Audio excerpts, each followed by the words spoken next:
بسم اللہ الرحمن الرحیم۔ شروع اللہ کے نام سے جو بڑا مہربان نہایت رحم والا ہے۔ السلام علیکم دوستوں، آپ سب کیسے ہیں؟ امید کرتے ہیں آپ سب خیریت سے ہوں گے۔ تو آج ہم اپنے پیارے نبی کریم صلی اللہ علیہ وسلم کی پوری زندگی کے تفصیل کے ساتھ کچھ حصے کو پھر جانیں گے اور ساتھ ہی ان واقعات کو بھی جانیں گے جو شاید ہی آپ نے سنے ہوں گے۔ تو پھر اب ہم ویڈیو شروع کرتے ہیں۔ تو دوستو، نبی کریم صلی اللہ علیہ وسلم کی زندگی بھاگ 28 میں میں آپ کا استقبال کرتا ہوں۔ پچھلے بھاگ 27 میں آپ نے جانا کہ کفار مکہ نے نبی کریم صلی اللہ علیہ وسلم کو کس طرح سے تکلیف دی۔ پھر آپ صلی اللہ علیہ وسلم نے اپنے صحابہ حضرت ابو بکر رضی اللہ تعالی عنہ کے ساتھ کوہ ثور پر جب پناہ لی تو اللہ نے کفار مکہ سے آپ صلی اللہ علیہ وسلم کی حفاظت فرمائی اور کفار مکہ آپ صلی اللہ علیہ وسلم کو تلاش کرتے رہ گئے۔ تقریباً 2 دن کوہ ثور پر پناہ لینے کے بعد آپ صلی اللہ علیہ وسلم نے مدینے کی طرف ہجرت کرنے کا فیصلہ کیا اور غار حرا سے نکل کر کچھ دور ہی پہنچے تھے کہ ایک عربی نے دیکھ لیا جو مکہ کی طرف جا رہا تھا۔ اس نے جیسے ہی آپ صلی اللہ علیہ وسلم کو پہچانا، اس کی قدموں کی رفتار مکہ کی طرف جانے کو تیز ہو گئی۔ اب آگے نبی کریم صلی اللہ علیہ وسلم کا پیچھا کر کے عرب جلد سے جلد چل کر مکہ میں داخل ہوا۔ رات زیادہ ہو چکی تھی، اس لیے مکے کی گلیاں سنسان تھی، سارے راستے ویران پڑے تھے، ایک آدمی بھی آتا جاتا نہ دکھائی پڑ رہا تھا۔ تمام شہر میں خاموشی چھائی ہوئی تھی۔ عرب چل کر ایک مکان میں گھسا، وہاں سو رہے تھے سب لوگ، وہ بھی سو گیا۔ سورج نکلنے پر وہ اٹھا، ضرورت سے فارغ ہو کر وہ حرم شریف پہنچا۔ وہاں سینکڑوں بت پرست بتوں کے سامنے جھکے ہوئے تھے، ان کی پوجا کر رہے تھے۔ ایک اور کچھ آدمی بیٹھے باتیں کر رہے تھے، ان میں سراقہ بن مالک بھی تھا۔ سراقہ بہت ہی بہادر اور قریشی سردار تھا۔ عرب اس کے پاس جا کر بیٹھ گیا۔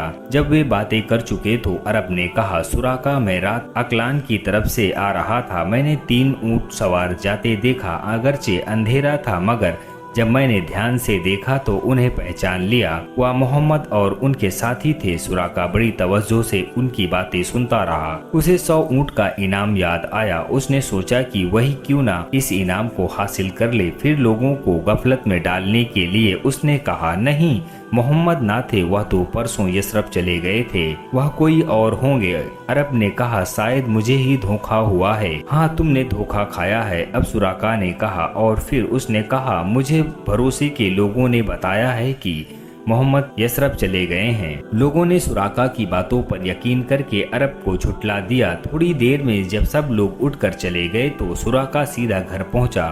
گھر پہنچتے ہی اس نے ہتھیار اور گھوڑا اپنے غلام کے ہاتھ شہر سے باہر بھیج دیے اور خود سب کی نظروں سے بچتا ہوا مکے سے باہر نکل آیا۔ باہر آتے ہی ہتھیاروں سے سج دھج کر گھوڑے پر سوار ہوا اور غلام کو ہدایت دی کہ کسی کو نہ بتانا کہ میں کہاں جا رہا ہوں۔ مجھے معلوم ہوا ہے کہ محمد صلی اللہ علیہ وسلم اس طرف گئے ہیں اور میں ان کا پیچھا کرنے جا رہا ہوں۔ اگر میں نے ان کو گرفتار کر لیا تو آج 100 اونٹ کا انعام حاصل کروں گا۔ غلام نے سر جھکا کر اطاعت کی حامی بھر لی۔ سراقہ اب وہاں سے روانہ ہوا۔ ابھی وہ تھوڑی ہی دور چلا تھا کہ ایک گدھ گھوڑے کے قریب سے گزرا، گھوڑا بھدک گیا۔ سراقہ ہوشیاری سے نہ بیٹھا تھا، دھڑام سے نیچے آ گرا۔ اسے گدھ پر بڑا غصہ آیا، وہ اٹھا اور کپڑے جھٹکنے لگا اور گدھ کو گالیاں دینے لگا۔ کپڑے جھٹک کر گھوڑے پر پھر سوار ہوا اور کچھ قدم ہی چلا تھا کہ وہ کوہ ثور پر پہنچ کر اس نے اونٹوں کے پیروں کے نشان دیکھے۔ وہ خوش ہو کر ان نشانوں پر تیزی سے روانہ ہوا۔ پورے 3 گھنٹے تک تیزی سے چلتا رہا۔ جب سورج سر پر آ گیا تو اس نے